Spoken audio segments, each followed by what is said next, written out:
ಎಲ್ರಿಗೂ ನಮಸ್ಕಾರ. ನಾನು ಬೋರಮ್ಮ ಹೆಚ್ ಅಂಗಡಿ, working as assistant professor in department of political science, GFGC HD ಕೋಟೆ, ಮೈಸೂರು ಡಿಸ್ಟ್ರಿಕ್ಟ್. ಮೈಸೂರು ವಿಶ್ವವಿದ್ಯಾನಿಲಯದಲ್ಲಿ BA ಪದವಿಯ 4ನೇ ಸೆಮಿನ ರಾಜ್ಯಶಾಸ್ತ್ರ ವಿಷಯದ ವಿದ್ಯಾರ್ಥಿಗಳಿಗೆ ಇಂಟ್ರೊಡಕ್ಷನ್ ಟು ಇಂಟರ್ನ್ಯಾಷನಲ್ ರಿಲೇಷನ್ಸ್, ಅಂತಾರಾಷ್ಟ್ರೀಯ ಸಂಬಂಧಗಳ ಪರಿಚಯ. ಸೊ ಈ ಒಂದು ಪೇಪರ್ನ ಅಡಿಯಲ್ಲಿ ಇವತ್ತಿನ ವಿಡಿಯೋದಲ್ಲಿ 46ನೇ ಸೆಷನ್ ನಲ್ಲಿ ನಾವು determinants of Indian foreign policy, ಭಾರತದ ವಿದೇಶಾಂಗ ನೀತಿಯನ್ನು ನಿರ್ಧರಿಸತಕ್ಕಂತಹ ಅಂಶಗಳು. ಸೊ ಈ ವಿಷಯವನ್ನು ಕುರಿತು ಚರ್ಚೆ ಮಾಡೋಣ. ಸೊ ಈ ಹಿಂದಿನ ಸೆಷನ್ಗಳಲ್ಲಿ ನಾವು ಇನ್ ಜನರಲ್ ಆಗಿ ವಿದೇಶಾಂಗ ನೀತಿಯನ್ನು ನಿರ್ಧರಿಸತಕ್ಕಂಥ ಅಂಶಗಳನ್ನು ನೋಡಿದ್ವಿ. ಬಟ್ ಇಲ್ಲಿ ಪರ್ಟಿಕ್ಯುಲರ್ ಆಗಿ we are discussing about the determinants that particularly related to Indian foreign policy, ಭಾರತದ ವಿದೇಶಾಂಗ ನೀತಿಯನ್ನು ನಿರ್ಧರಿಸತಕ್ಕಂತಹ ಅಂಶಗಳನ್ನು ಇಲ್ಲಿ ನಿಖರವಾಗಿ ನಾವು ಡಿಸ್ಕಸ್ ಮಾಡ್ತೇವೆ. ಸೊ ಇದರಲ್ಲಿ ಸ್ವಲ್ಪ ಸ್ಪಷ್ಟತೆ ಬರಲಿ ಅನ್ನೋ ಉದ್ದೇಶಕ್ಕೋಸ್ಕರ ಈ ಅಂಶಗಳನ್ನು ಮುಖ್ಯವಾಗಿ ನಾವು 2 ಭಾಗಗಳಲ್ಲಿ ವಿಭಜಿಸಿಕೊಳ್ತೇವೆ. ಒಂದು internal factors and external factors, ಆಂತರಿಕ ಅಂಶಗಳು ಮತ್ತು ಬಾಹ್ಯ ಅಂಶಗಳು ಅಂತ.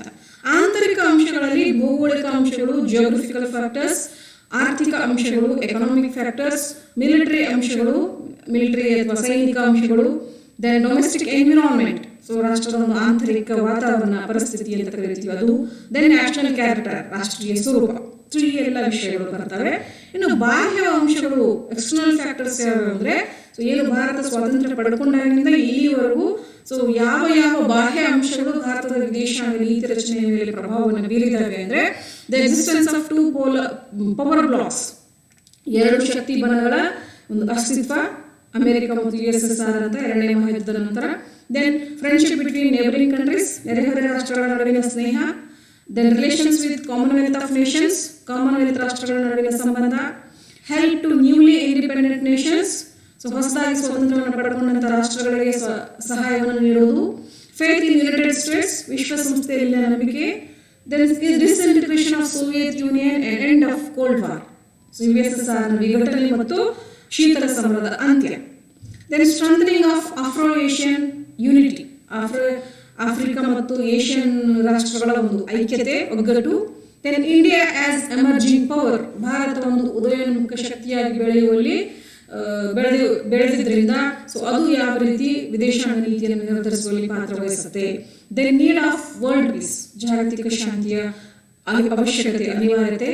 Then demand for restructuring United Nations, ವಿಶ್ವಸಂಸ್ಥೆಯ ಪುನರ್ರಚನೆ, ಕೆಲವು ಅಂಗಸಂಸ್ಥೆಗಳನ್ನು ಕರಿತೀವಿ, ಭದ್ರತಾ ಸಮಿತಿಯ ಸದಸ್ಯತ್ವ, ಈ ವಿಷಯಗಳಲ್ಲಿ ಕೆಲವು ಪುನರ್ರಚನೆಗಳಿಗೆ ಬೇಡಿಕೆಯನ್ನು ಇಡಲಾಗಿದೆ. ಈ ಎಲ್ಲ ಅಂಶಗಳು ಕೂಡ these are the external factors which determines the Indian foreign policy. Okay, so ಮೊದಲನೇದಾಗಿ ನಾವು will discuss about the internal factors. So ಅದರಲ್ಲಿ ಮೊದಲನೇದಾಗಿ ಜಿಯೋಗ್ರಫಿಕಲ್ ಫ್ಯಾಕ್ಟರ್ಸ್, ಭೌಗೋಳಿಕ ಅಂಶಗಳು.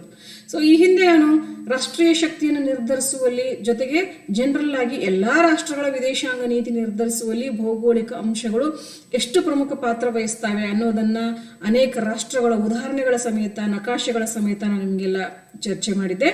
ಸೊ ಪ್ರಸ್ತುತ ನಾನು ಭಾರತದ ಯಾವ ಭೌಗೋಳಿಕ ಅಂಶಗಳು ಭಾರತದ ವಿದೇಶಾಂಗ ನೀತಿಯನ್ನು ನಿರ್ಧರಿಸುವಲ್ಲಿ ಪ್ರಮುಖ ಪಾತ್ರ ವಹಿಸ್ತವೆ ಅನ್ನೋದನ್ನು ನೋಡ್ತೇನೆ. ಸೊ ಜನರಲ್ ಆಗಿ ಟೊಪೋಗ್ರಫಿ, ಅದರ ಒಂದು ಸ್ಥಳ ನಕಾಶೆ, ಗಡಿಗಳು, ಬೌಂಡ್ರೀಸ್, ಅದರ ಪಾಪ್ಯುಲೇಷನ್, ಜನಸಂಖ್ಯೆ, ಕ್ಲೈಮೇಟ್, ವಾತಾವರಣ, ಟೆಂಪರೇಚರ್, ಅದರ ಉಷ್ಣತೆ. Then all type of resources, soil, water, ಎಲ್ಲ ತರನಾದಂಥ ನೈಸರ್ಗಿಕ ಸಂಪನ್ಮೂಲಗಳು, ಎಲ್ಲ ಭೌಗೋಳಿಕ ಅಂಶಗಳು ಖಂಡಿತವಾಗಿಯೂ ಏನು ವಿದೇಶಾಂಗ ನೀತಿ ರಚನೆಯಲ್ಲಿ ಮುಖ್ಯ ಪಾತ್ರ ವಹಿಸ್ತವೆ. ಅದರಲ್ಲಿ ನಾವು ಟೋಟಲ್ ಆಗಿ 3 ಕೆಟಗರಿಯನ್ನು ಮಾಡ್ತೇವೆ. ಮುಖ್ಯವಾಗಿ ಇವು ವಿದೇಶಾಂಗ ನೀತಿ ರಚನೆಯಲ್ಲಿ ಅತಿ ದೊಡ್ಡ ಪರಿಣಾಮವನ್ನು ಉಂಟು ಮಾಡ್ತವೆ. ಮೊದಲನೇದು ಜಿಯೋಗ್ರಫಿಕಲ್ ಪೊಸಿಷನ್, ಭೌಗೋಳಿಕ ಸ್ಥಾನಮಾನ ಅಂತ ಕರಿತೀವಿ. ಸೊ ಇದು ಪ್ರಾಚೀನ ಕಾಲದಿಂದನೂ ಇವತ್ತಿನವರೆಗೂ ಕೂಡ ಭಾರತದ ಭೌಗೋಳಿಕ ಸ್ಥಾನಮಾನ ಅನೇಕ ವಿದೇಶಾಂಗ ಸಂಬಂಧಗಳನ್ನು ನಿರ್ಧರಿಸಿದೆ. ನೋಡಿ, ಭಾರತ ಉತ್ತರದಲ್ಲಿ ನೈಸರ್ಗಿಕ ಗಡಿ ಮತ್ತು ದಕ್ಷಿಣದಲ್ಲಿ ಸಮುದ್ರ ಗಡಿಯನ್ನು, ಉತ್ತರದಲ್ಲಿ ನೈಸರ್ಗಿಕ ಗಡಿ ಅಂದರೆ ಹಿಮಾಲಯವನ್ನು ಗಡಿಯಾಗಿ ಹೊಂದಿದೆ. ದಕ್ಷಿಣದಲ್ಲಿ 3 ಸಮುದ್ರಗಳನ್ನು ಹೊಂದಿದ್ರಿಂದ ನೈಸರ್ಗಿಕ ಗಡಿಗಳು ಹೆಚ್ಚು ರಕ್ಷಣೆಯನ್ನು ಹೊಂದಿದ್ದಾವೆ ಅಂತ ಕರೆದ್ರೂ ಸಹ, ಸೊ ಇಂತಹ ಗಡಿಗಳ ಮೂಲಕನೂ ಕೂಡ ಪ್ರಾಚೀನ ಕಾಲದಿಂದ ಬೇರೆ ರಾಷ್ಟ್ರಗಳ ಜೊತೆಗಿನ ಸಂಬಂಧ ಉಂಟಾಗಿದೆ ಭಾರತಕ್ಕೆ. ಸೊ ಉತ್ತರದ ಹಿಮಾಲಯದ ಒಂದು ಕಣಿವೆಗಳ ಮೂಲಕನೇ ಭಾರತಕ್ಕೆ ಈ ಮಂಗೋಲಿಯನ್ನರು, ಅರಬ್ಬರು, ಏನು ನಾವು ಗೋರಿ, ಗಜ್ನಿ ಅಂತೆಲ್ಲ ನೋಡ್ತೀವಿ, ಇವರೆಲ್ಲ ಕೂಡ ಭಾರತದ ಮೇಲೆ ಆಕ್ರಮಣಗಳನ್ನು ಮಾಡ್ತಾರೆ. ಕೆಲವರು ಭಾರತದ ಜೊತೆಗೆ ವ್ಯಾಪಾರ ಸಂಬಂಧಗಳನ್ನು ಏರ್ಪಡಿಸ್ತಾರೆ. ಸೊ ಈ ರೀತಿ ಭಾರತ ವಿದೇಶಗಳ ಜೊತೆಗೆ ಸಂಪರ್ಕವನ್ನು ಬೆಳೆಸ್ತು. ಸೊ ನಂತರದಲ್ಲಿ ಏನು ಈ ಭೂಮಾರ್ಗ ಮುಚ್ಚಲ್ಪಡುತ್ತೋ ಭಾರತಕ್ಕೆ, ಆ ಸಂದರ್ಭದಲ್ಲಿ ಯುರೋಪಿಯನ್ನರು ಸಮುದ್ರ ಮಾರ್ಗವನ್ನು ಭಾರತಕ್ಕೆ ಕಂಡುಹಿಡಿಯೋದರ ಮೂಲಕ ಭಾರತಕ್ಕೆ ಆಗಮಿಸಿ ಭಾರತವನ್ನು 200 ವರ್ಷಗಳ ಕಾಲ ವಸಾಹತುಶಾಹಿ ಆಳ್ವಿಕೆಗೆ ಒಳಪಡಿಸಿದ್ದನ್ನು ನೋಡ್ತೇವೆ ಸ್ವಾತಂತ್ರ್ಯ ಪೂರ್ವದಲ್ಲಿ. ಬಟ್ ಈ ಸ್ವಾತಂತ್ರ್ಯ ನಂತರದಲ್ಲೂ ಸಹ ಭಾರತದ ಒಂದು ಭೌಗೋಳಿಕ ಸ್ಥಾನಮಾನ ಹೆಚ್ಚು ಅನುಕೂಲಕರವಾಗಿದೆ ಅಂತ ಹೇಳ್ಬೇಕು. ಯಾಕಂದರೆ ಈಗ ನೈಸರ್ಗಿಕ ಗಡಿಗಳನ್ನು ದಾಟಿ ಬರ್ತಕ್ಕಂಥ ಪ್ರಯತ್ನವನ್ನು ಬಹಳಷ್ಟು ರಾಷ್ಟ್ರಗಳು ಮಾಡೋದಿಲ್ಲ. ಯಾಕಂದರೆ ಭಾರತ ಇವತ್ತು ಒಂದು ಸಾರ್ವಭೌಮ ರಾಷ್ಟ್ರ ಆಗಿರೋದ್ರಿಂದ it has A better geographical position ಅಂತ ನಾವು ಇವತ್ತು ಹೇಳ್ಬೋದು. ಬಟ್ ಕೆಲವೇ ವಿಷಯಗಳಲ್ಲಿ ನೆಕ್ಸ್ಟ್ ಬಂದಾಗ ಕೆಲವು ರಾಷ್ಟ್ರಗಳ ಜೊತೆಗೆ ಮಾತ್ರ ಇದು ಗಡಿ ವಿವಾದಗಳನ್ನು ಹೊಂದಿದೆ.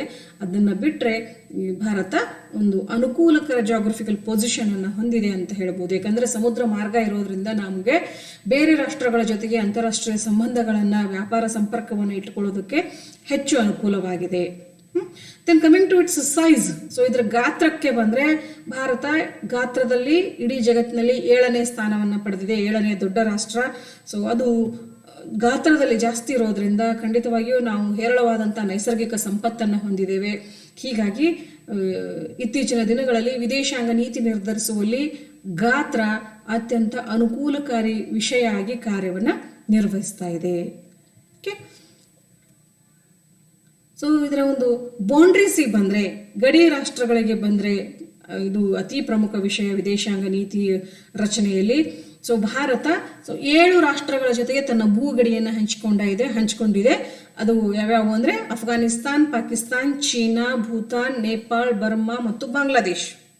ಸೊ 7 ರಾಷ್ಟ್ರಗಳ ಜೊತೆ ಗಡಿಯನ್ನು ಹಂಚಿಕೊಂಡಿದ್ದು, ಉಳಿದಂತೆ ಅತಿ ಹತ್ತಿರದ ಕೇವಲ ಮಧ್ಯದಲ್ಲಿ ಸಮುದ್ರ ಭಾಗವನ್ನು ಒಳಗೊಂಡು ನಮ್ಮ ನೆರೆ ರಾಷ್ಟ್ರಗಳು ಅಂತಂದರೆ ಸಮುದ್ರ ಗಡಿಯನ್ನು ಹಂಚಿಕೊಂಡಿರ್ತಕ್ಕಂಥ ರಾಷ್ಟ್ರಗಳು ಅಂತ ನೋಡೋದಾದರೆ ನಾವು Sri Lanka, Malaysia, Indonesia and Maldives, so ಈ ರಾಷ್ಟ್ರಗಳ ಜೊತೆಗೆ ಸಮುದ್ರ ಗಡಿಯನ್ನು ಹೊಂದಿದ್ದೇವೆ.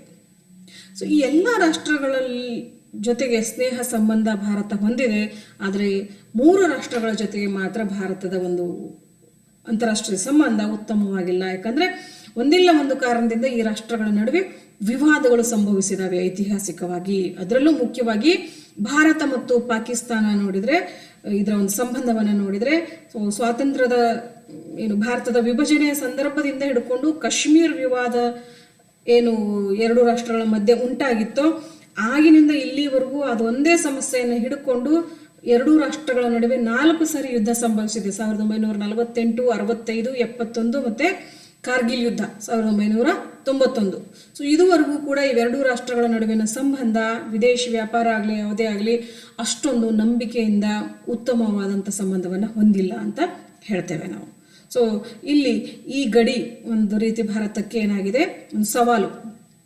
ಅದು ಸದಾ ಯುದ್ಧ ಸಿದ್ಧತೆಯಲ್ಲಿ ಸೈನಿಕ ಸಿದ್ಧತೆಯನ್ನು ಹೊಂದಬೇಕಾದಂಥ ಅನಿವಾರ್ಯತೆ ಭಾರತಕ್ಕೆ ಇದೆ. ಹಾಗೆ ಚೀನಾ, ಸ್ವತಂತ್ರ ಸಿಕ್ಕಾಗ ಭಾರತದ ಜೊತೆಗೆ ಚೀನಾ ಒಂದು ಸಂಬಂಧ ಅತ್ಯಂತ ಉತ್ತಮವಾಗಿ ಪ್ರಾರಂಭವಾಗಿತ್ತು. ಹಿಂದಿ ಚೀನಿ ಬಾಯಿ ಬಾಯಿ ಅಂತ ಹೇಳಿ ಭಾರತ ಮತ್ತು ಚೀನಾದ ನಡುವೆ ಪಂಚಶೀಲ ತತ್ವಗಳ ಒಂದು ಅನುಷ್ಠಾನ ಆಗಿತ್ತು, ಒಪ್ಪಂದ ಆಗಿತ್ತು. ವಿಪರ್ಯಾಸ ಅಂದರೆ ಚೀನಾ ಆ ಪಂಚಶೀಲ ತತ್ವಗಳನ್ನು ಆ ಒಪ್ಪಂದವನ್ನು ತಳ್ಳಿ ಹಾಕಿ ಭಾರತದ ಗಡಿಗಳ ಮೇಲೆ ಆಕ್ರಮಣವನ್ನು ಮಾಡುತ್ತೆ. ಸೊ ಹೀಗಾಗಿ 2 ರಾಷ್ಟ್ರಗಳ ನಡುವೆ 1962ರಲ್ಲಿ ಯುದ್ಧ ಸಂಭವಿಸುತ್ತೆ. ಸೊ ಅವತ್ತಿನಿಂದ ಇವತ್ತಿನವರೆಗೂ ಕೂಡ ಭಾರತ ಮತ್ತು ಚೀನಾದ ಸಂಬಂಧ ಕೂಡ ಅಷ್ಟೊಂದು 100% ನಂಬಿಕೆಗೆ ಅರ್ಹವಾದಂಥ ಸಂಬಂಧವಾಗಿಲ್ಲ. ದೆನ್ ಬಾಂಗ್ಲಾದೇಶದ ಜೊತೆಗೆ ಭಾರತಕ್ಕೆ ಇರ್ತಕ್ಕಂಥ ವಿವಾದಗಳು ಅಂದರೆ, ಆ್ಯಕ್ಚುಲಿ ಬಾಂಗ್ಲಾದೇಶದ ವಿಮೋಚನೆಗೆ ಸಹಾಯ ಮಾಡಿದ್ದು ಭಾರತನೇ. ಆದರೂ ಕೂಡ ಭಾರತ ಮತ್ತು ಬಾಂಗ್ಲಾದೇಶಕ್ಕೆ ನಿರಾಶ್ರಿತರ ವಿಷಯದಲ್ಲಿರ್ಬೋದು, ನದಿ ನೀರಿನ ಹಂಚಿಕೆಯಲ್ಲಿರ್ಬೋದು ಮತ್ತು ಕೆಲವು ಭೂಗಡಿಯಲ್ಲಿ ಕೂಡ ಅನೇಕ ವಿವಾದಗಳು ಈ 2 ರಾಷ್ಟ್ರಗಳ ಮಧ್ಯೆ ಕಂಡು ಬರ್ತವೆ. ಸೊ ಪ್ರಸ್ತುತ ಈ 3 ರಾಷ್ಟ್ರಗಳ ಜೊತೆಗೆ ಭಾರತ ಕೆಲವು ಸಂಘರ್ಷಗಳನ್ನು, ವಿವಾದಗಳನ್ನು ಹೊಂದಿದೆ. ಸೊ ಇನ್ನು ಪಾಸಿಬಿಲಿಟಿ, ಮುಂಬರುವ ದಿನಗಳಲ್ಲಿ ಏನಾದರೂ ಪಾಸಿಬಿಲಿಟಿ ಅಂದರೆ ಏನು ಗಡಿ ವಿವಾದಗಳು ಬರ್ತಕ್ಕಂತಹ ಅವಕಾಶ ಇರುವ ರಾಷ್ಟ್ರಗಳ ಜೊತೆ ಯಾವ್ಯಾವು ಅಂದರೆ ಭಾರತ ಮತ್ತು ನೇಪಾಳ, ಭಾರತ ಭೂತಾನ್, ಭಾರತ ಮತ್ತು ಬರ್ಮಾ. ಇನ್ನು ಸಮುದ್ರ ಗಡಿಗಳು, ಯಾವ ರಾಷ್ಟ್ರಗಳ ಜೊತೆಗೆ ಸಮುದ್ರ ಗಡಿಗಳಿಗೆ ಸಂಬಂಧಪಟ್ಟ ಹಾಗೆ ವಿವಾದಗಳು ಬರಬಹುದು ಅಂತ ನಾವು ಗೆಸ್ ಮಾಡೋದಾದ್ರೆ ಭಾರತ ಶ್ರೀಲಂಕಾ, ಭಾರತ ಮಲೇಷಿಯಾ, ಭಾರತ ಮತ್ತು ಇಂಡೋನೇಷಿಯಾ. ಓಕೆ, ಸೊ ಈ ಒಂದು ಕ್ಲಿಯರ್ ಪಿಕ್ಚರ್ನ ಇಟ್ಕೊಂಡು ಸೊ ಈ ಎಲ್ಲ ಭೌಗೋಳಿಕ ಅಂಶಗಳು ಭಾರತದ ವಿದೇಶಾಂಗ ನೀತಿಯನ್ನು ನಿರ್ಧರಿಸುವಲ್ಲಿ ಪ್ರಮುಖ ಪಾತ್ರ ವಹಿಸ್ತವೆ. ಸೊ ಇವೆಲ್ಲವನ್ನ ಗಮನದಲ್ಲಿ ಇಟ್ಕೊಂಡು, ಈ ಜಿಯೋಗ್ರಫಿಕಲ್ ಫ್ಯಾಕ್ಟರ್ನ ಗಮನದಲ್ಲಿ ಇಟ್ಕೊಂಡೇ ಭಾರತ ಸೊ ಈ ಎಲ್ಲ ರಾಷ್ಟ್ರಗಳ ಜೊತೆಗೆ ತನ್ನ ವಿದೇಶಾಂಗ ನೀತಿಯನ್ನು ಅನುಸರಿಸಬೇಕಾಗತ್ತೆ. Then the second factor is economic factor. ಆರ್ಥಿಕ ಅಂಶಗಳು ಖಂಡಿತವಾಗಿಯೂ ಒಂದು ರಾಷ್ಟ್ರದ ಶಕ್ತಿಯನ್ನು ಹೆಚ್ಚಿಸುವಲ್ಲಿ ಮತ್ತು ವಿದೇಶಾಂಗ ನೀತಿಯನ್ನು ಮುನ್ನಡೆಸುವಲ್ಲಿ ಆರ್ಥಿಕ ಅಂಶಗಳು ಬಹಳ ಪ್ರಮುಖ ಪಾತ್ರ ವಹಿಸ್ತವೆ. ಯಾಕಂದರೆ ಆರ್ಥಿಕವಾಗಿ ಒಂದು ರಾಷ್ಟ್ರ ಎಷ್ಟು ಸಶಕ್ತವಾಗುತ್ತೋ ಅಷ್ಟು ಉತ್ತಮವಾದ ಅನುಕೂಲಕರವಾದಂತಹ ವಿದೇಶಾಂಗ ನೀತಿಯನ್ನು ಅದು ಹೊಂದಬಹುದು ಮತ್ತು ಜಾಗತಿಕ ಮಾರುಕಟ್ಟೆಯಲ್ಲಿ ತನ್ನ ಪ್ರಭಾವವನ್ನು ಬೀರಬಹುದು. ಓಕೆ, ಸೊ ಈ ಆರ್ಥಿಕ ಅಭಿವೃದ್ಧಿ ಏನನ್ನು ಅವಲಂಬಿಸಿದೆ ಅಂದರೆ ಮುಖ್ಯವಾಗಿ ಆ ರಾಷ್ಟ್ರದ ರಾಷ್ಟ್ರೀಯ ಶಕ್ತಿಯ ಒಂದು ನ್ಯಾಷನಲ್ ಪವರ್ ಕೆಪಬಿಲಿಟಿ ಅಂತ ಕರಿತೀವಿ, ಅದನ್ನು ಅವಲಂಬಿಸಿದೆ. ಅದು ಮುಖ್ಯವಾಗಿ 3 ಅಂಶಗಳ ಮೇಲೆ ನಿರ್ಧಾರವಾಗತ್ತೆ. ಒಂದು, ಆ ರಾಷ್ಟ್ರದ ಜನಸಂಖ್ಯೆ, ರಾಷ್ಟ್ರದ ನೈಸರ್ಗಿಕ ಸಂಪನ್ಮೂಲಗಳು ಮತ್ತು ತಂತ್ರಜ್ಞಾನ, ತಾಂತ್ರಿಕ ಜ್ಞಾನ, ಟೆಕ್ನಿಕಲ್ ನಾಲೆಜ್ ಅಂತ ಕರಿತೀವಿ. ಸೊ ಈ 3 ಅಂಶಗಳು ರಾಷ್ಟ್ರದ ಒಂದು ಸಾಮರ್ಥ್ಯವನ್ನು ಕಟ್ಟುವಲ್ಲಿ ಪ್ರಮುಖ ಪಾತ್ರವನ್ನು ವಹಿಸ್ತವೆ.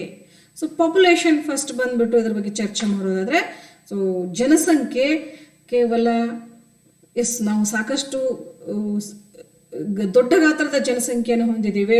ವಿಪರ್ಯಾಸ ಅಂದರೆ ನಮ್ಮ ಜನಸಂಖ್ಯೆಯ ಗುಣಮಟ್ಟ ಕಡಿಮೆ ಇರೋದ್ರಿಂದ ಜನಸಂಖ್ಯೆ ನಮ್ಗೆ ಯಾವಾಗಲೂ ಕೂಡ, ವಿಶೇಷವಾಗಿ ವಿದೇಶಾಂಗ ನೀತಿ ರಚನೆಯಲ್ಲಿ ನಮ್ಮ ಜನಸಂಖ್ಯೆ ಹೊರೆಯಾಗಿ ಪರಿಣಮಿಸಿದೆ. ಯಾಕೆಂದರೆ ಇಷ್ಟು ಜನಸಂಖ್ಯೆಗೆ ಬೇಕಾದಂಥ ಆಹಾರವನ್ನು ಒದಗಿಸೋದಕ್ಕೆ, ಉಳಿದೆಲ್ಲ ಮೂಲಭೂತ ಸೌಲಭ್ಯಗಳನ್ನು ಒದಗಿಸೋದಕ್ಕೆ ಭಾರತ ಬೇರೆ ರಾಷ್ಟ್ರದಿಂದ ಸಾಕಷ್ಟು ಸರಕು ಮತ್ತು ಸೇವೆಗಳನ್ನು ಆಮದು ಮಾಡಿಕೊಳ್ಳಬೇಕಾಗಿ ಬಂತು. ಸೊ ಎಷ್ಟೋ ದಿನ ಬೇರೆ ರಾಷ್ಟ್ರಗಳ ಒಂದು ಬೇರೆ ಭಾರತಕ್ಕೆ ಸ್ವಾತಂತ್ರ್ಯ ಬಂದಾಗ ಆಹಾರ ಪದಾರ್ಥಗಳನ್ನು ಕೂಡ ನಾವು ಬೇರೆ ರಾಷ್ಟ್ರದಿಂದ ತರಿಸ್ಕೊಳ್ತಿದ್ರಿಂದ ಹೆಚ್ಚು ಸಶಕ್ತವಾದಂಥ ವಿದೇಶಾಂಗ ನೀತಿಯನ್ನು ಅನುಸರಿಸೋದಕ್ಕೆ ಭಾರತ ವಿಫಲ ಆಯಿತು, because of this population factor. Okay, then natural resources. ಖಂಡಿತ ನೈಸರ್ಗಿಕ ಸಂಪನ್ಮೂಲಗಳು ಸಾಕಷ್ಟು ಲಭ್ಯವಿದ್ದಾವೆ ಭಾರತದಲ್ಲಿ. ಯಾಕಂದರೆ ನಾವು ದೊಡ್ಡ ಗಾತ್ರದ ಒಂದು ದೇಶವನ್ನು ಹೊಂದಿದ್ರಿಂದ ಉತ್ತಮವಾದಂಥ ನೈಸರ್ಗಿಕ ಸಂಪನ್ಮೂಲಗಳು ನಮ್ಮಲ್ಲಿ ಇದ್ದಾವೆ. ಅದು ಕಚ್ಚಾ ಅದಿರಾಗಿರ್ಬೋದು, ಕಲ್ಲಿದ್ದಲಾಗಿರ್ಬೋದು, ಉತ್ತಮ ನೈಸರ್ಗಿಕ ಸಂಪನ್ಮೂಲವನ್ನು ಹೊಂದಿದ್ದೇವೆ. ಬಟ್ ನೈಸರ್ಗಿಕ ಸಂಪತ್ತು ಇದ್ರೆ ಸಾಕಾಗೋದಿಲ್ಲ, ಅದಕ್ಕೆ ಬೇಕಾದಂಥ ಅದರ ಸದ್ಬಳಕೆಗೆ, ಪರಿಣಾಮಕಾರಿ ಬಳಕೆಗೆ ಬೇಕಾದಂಥ ತಂತ್ರಜ್ಞಾನ, ಬಂಡವಾಳ ಮತ್ತು ಅದಕ್ಕೆ ಬೇಕಾದಂಥ ಶ್ರಮ, ಉದ್ಯಮಶೀಲತೆ, ಇವೆಲ್ಲ ಅಂಶಗಳು ಕೂಡ ಬೇಕು. ಸೊ ನಮ್ಮದು ಲಕ್ಕಿಲಿ ಸೊ ಇತ್ತೀಚಿನ ದಿನಗಳಲ್ಲಿ ಈ ಎಲ್ಲ ಅಂಶಗಳನ್ನು ಕೂಡ ಭಾರತ ಸ್ವಂತವಾಗಿ ಹೊಂದೋದರ ಮೂಲಕ ಇವತ್ತು ನಾವು ನೈಸರ್ಗಿಕ ಸಂಪನ್ಮೂಲಗಳನ್ನು ಚೆನ್ನಾಗಿ ಬಳಸಿಕೊಂಡು ಆರ್ಥಿಕ ಅಭಿವೃದ್ಧಿಯ ವೇಗವನ್ನು ಹೆಚ್ಚಿಸಿಕೊಳ್ತಾ ಇದ್ದೀವಿ. ಸೊ ಸ್ವಾತಂತ್ರ್ಯ ಬಂದಾಗ ಭಾರತವನ್ನು ಹಡಗಿನಿಂದ ಬಾಯಿಗೆ ಹಪಿಸುವ ರಾಷ್ಟ್ರ ಅಂತ ಕರಿತಿದ್ರು. But now we are in top 10 economies. ಇಡೀ ಜಗತ್ತಿನ ಟಾಪ್ 10 ಎಕಾನಮಿಗಳಲ್ಲಿ ಭಾರತ ಕೂಡ ಒಂದು ಇವತ್ತು ಪ್ರಗತಿಯಲ್ಲಿ. ಓಕೆ, ಸೊ ಇದಕ್ಕೆಲ್ಲ ಕಾರಣ ಏನು ಅಂದರೆ ನಾವು ನೈಸರ್ಗಿಕ ಸಂಪನ್ಮೂಲಗಳನ್ನು ಚೆನ್ನಾಗಿ ಬಳಸ್ಕೊಳ್ತಾ ಇದ್ದೀವಿ. Then technical knowledge. ಸೊ ಮೂರನೇದು ಖಂಡಿತ ತಂತ್ರಜ್ಞಾನ.